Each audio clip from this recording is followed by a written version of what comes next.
Hello प्यारे बच्चों, कक्षा 8 हिंदी व्याकरण पाठ चल रहा है 4 उपसर्ग प्रत्यय तथा समास। उपसर्ग का कार्य पूर्ण हो चुका है, प्रत्यय का भी कार्य पूर्ण हो चुका है। अब हम समास को पढ़ रहे हैं। समास में भी प्यारे बच्चों हमने आपको पिछली वीडियो में तत्पुरुष समास और कर्मधारय समास के बारे में पढ़ा दिया है। आज शुरू करते हैं द्विगु समास के बारे में। तो आइए पढ़ते हैं, इस वीडियो को पूरा देखें। ये देखिए प्यारे बच्चों, आपके सामने है द्विगु समास। इस समास का पूर्व पद संख्यावाची होता है तथा समस्त पद किसी समूह का बोध कराता है।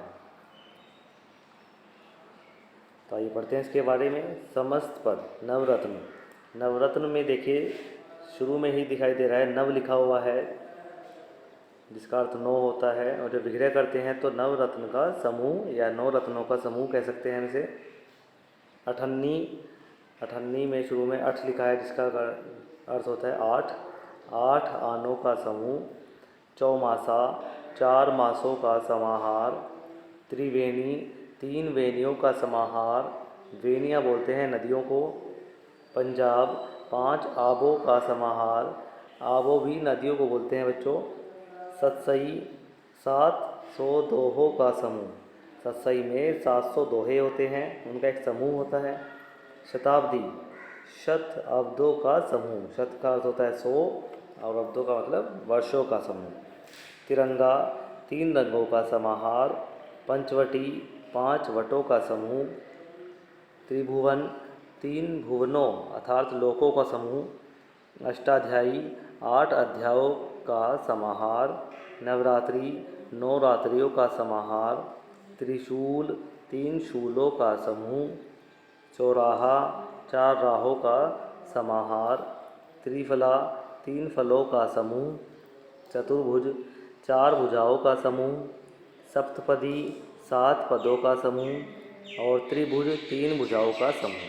तो प्यारे बच्चों, इन समस्त पदों को पढ़ने से आपको समझ में आ गया होगा कि इनका जो पूर्व पद है वो एक संख्यावाची है और जो समस्त पद है वो किसी न किसी बोध का समूह का बोध करा रहा है।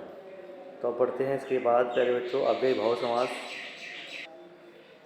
ये देखिए आपके सामने स्क्रीन पर है अव्यय भाव समास। समास का पूर्व पद अव्यय तथा प्रधान हो उसे अव्यय भाव समास कहते हैं। पहला पद इसका पूर्व पद प्रधान होता है और साथ ही साथ अव्यय होता है। और इसमें एक पहचान और है इसकी, इस अव्यय भाव समास में जो पूर्व पद होता है वो अधिकतर उपसर्ग भी होता है। जैसे कि प्रतिदिन में प्रति उपसर्ग होता है। यथा, जितने भी यथा से बनने वाले हैं इसमें सब में यथा उपसर्ग लगा हुआ है। बेईमान में बे उपसर्ग है। आ में, आ से बनने वालों में आ उपसर्ग है। फिर से बे वाले आगे बे वालों में बे उपसर्ग है। तो इस प्रकार में अधिकतर उपसर्गों का प्रयोग होता है सबसे पहले। तो आइए शुरू करते हैं। सबसे पहले दिया है प्रतिदिन। प्रतिदिन का समास विग्रह होता है हर दिन या प्रत्येक दिन। प्रतिपल, हर पल या प्रत्येक पल। प्रतिक्षण, हर क्षण प्रत्येक क्षण। प्रतिवर्ष, हर वर्ष प्रत्येक वर्ष। यथावसर, अवसर के अनुसार। यथाशीघ्र, जितना शीघ्र हो। यथामति, मति के अनुसार। यथा समय, समय के अनुसार। यथारूप, रूप के अनुसार। यथाविधि, विधि के अनुसार। बेईमान, बिना ईमान के। यथाशक्ति, शक्ति के अनुसार। यथा सामर्थ्य, सामर्थ्य के अनुसार। आजन्म, जन्म भर या फिर जन्म से लेकर मरने तक। आजीवन, जीवन भर। आमरण, मरने तक। असमुद्र, समुद्र तक। बेमन, बिना मन के। बेराह, बिना राह के। बेखटके, बिना खटके के। बेहिचक, बिना हिचक के। घर घर, एक घर से दूसरे घर। तो प्यारे बच्चों, आपको समझ में आ गया होगा। अव्यय भाव समास की पहचान आपको बता दी है कि इसमें पहला पद जो होता है वो एक उपसर्ग होता है तथा पहला पद पूर्व पद ही इसमें प्रधान होता है, एक अव्यय होता है, जिसके कारण पूरा समस्त पद अव्यय कहलाता है और ये अव्यय भाव होता है। प्यारे बच्चों, अव्यय भाव समास में शब्दों की आवृत्ति भी हो सकती है, अर्थात एक शब्द दो बार भी लिखा जा सकता है। लिखा हुआ मिल सकता है आपको। इसके साथ ही मूल शब्द के आगे कुछ उपसर्ग लगाकर भी शब्द बनाए जा सकते हैं, जो हमने आपको बता दिया है। अब इसके बाद अगला समास है बहुव्रीहि समास। इस समास में दोनों में से कोई भी पद प्रधान नहीं होता, बल्कि दोनों पद मिलकर किसी तीसरे अर्थ को स्पष्ट करते हैं। तो प्यारे बच्चों, इसकी खास बात क्या है बहुव्रीहि समास की, कि इसमें से पूर्व पद हो या उत्तर पद हो, दोनों में से कोई भी पद प्रधान नहीं होता, बल्कि दोनों पद मिलकर ही किसी तीसरे अर्थ को स्पष्ट करते हैं। जिस प्रकार यहाँ लिखा है दशानन, दशानन का समास विग्रह करेंगे तो आएगा दश है आनंद जिसके, अर्थात रावण। यहाँ रावण की बात हो रही है। इसी प्रकार कमल नयनी, कमल के समान नयन है जिसके, नयन किसे कहते हैं? आँखों को कहते हैं। तो यहाँ एक सुंदर स्त्री की बात हो रही है। मीनाक्षी, मीन के समान आँखों वाली, मीन किसे कहते हैं बच्चों? मछली को बोलते हैं। यहाँ भी एक विशेष स्त्री की बात हो रही है। अंशुमाली, अंशु है माला जिसकी, अंशु का अर्थ होता है किरणें, तो यहाँ पर सूर्य की बात हो रही है। श्वेतांबरी, श्वेत है अंबर जिसके, अर्थात सरस्वती। श्वेत मीन्स साफ सफ़ेद और अंबर मीन्स कपड़े। षडानन, षड है आनंद जिसके, अर्थात 6 आनंद है जिसके, कार्तिकेय। अब आनंद किसे कहते हैं? जैसे कि दशानन में 10 आनंद होते हैं, 10 सिर वाला, तो इस प्रकार 6 सिर वाला कौन है? कार्तिकेय। इसके बाद है मृत्युंजय। मृत्युंजय का है मृत्यु को जीता है जिसने, कौन है वो? अमर। अमर की बात हो रही है यहाँ पर। अब देखिए अगला समास है द्वंद्व समास। इस समास में दोनों ही पद प्रधान होते हैं। इसका विग्रह करने पर योजक शब्दों का प्रयोग होता है। आइए देखते हैं इस द्वंद्व समास को।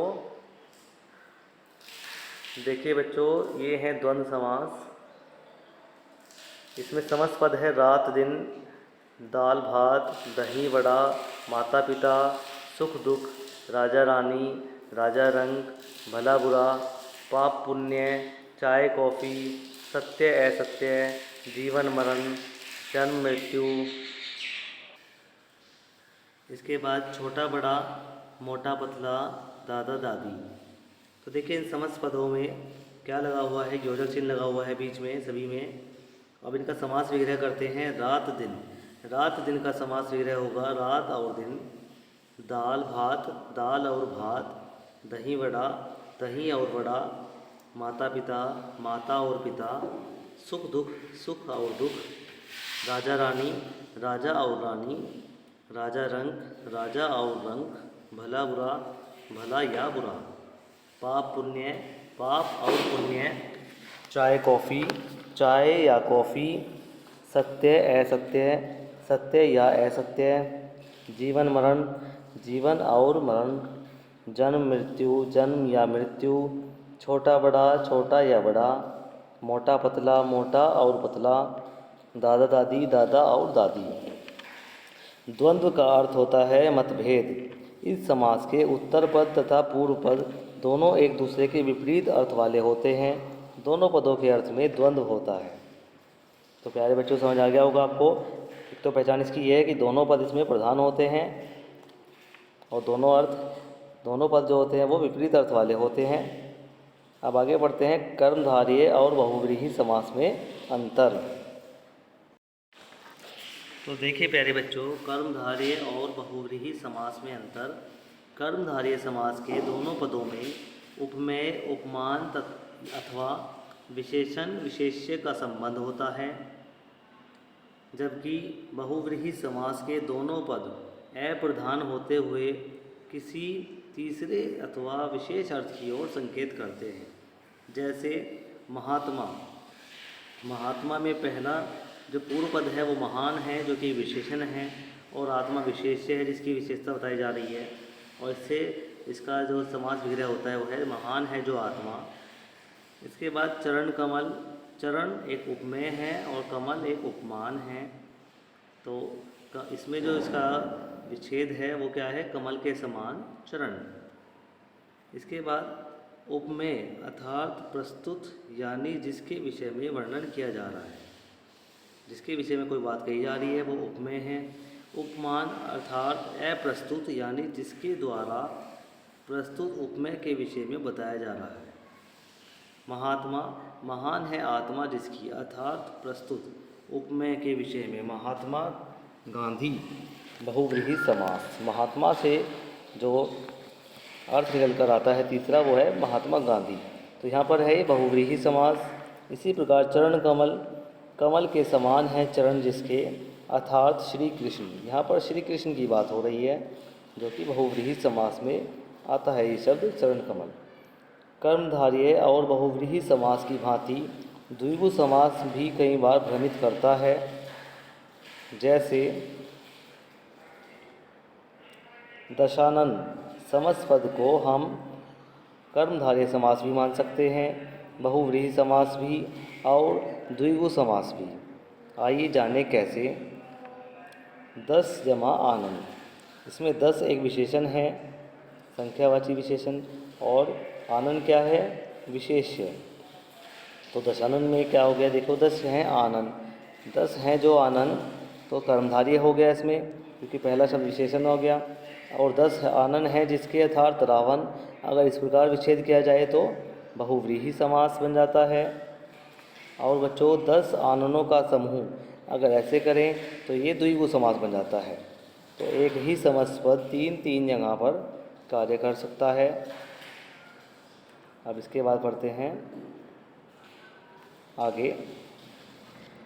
यह इस बात पर निर्भर करता है कि समस्त पद का समास विग्रह किस प्रकार किया जा रहा है।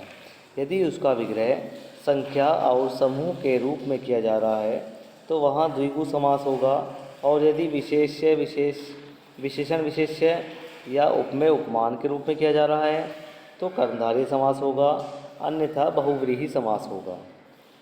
अब इसका और दोहराए देखते हैं। शब्द समूहों को संक्षिप्त करने की प्रक्रिया समास कहलाती है। समस्त पद अथवा सामासिक पद बनाते समय शब्द समूहों के बीच में आए परसर्गों का लोप हो जाता है।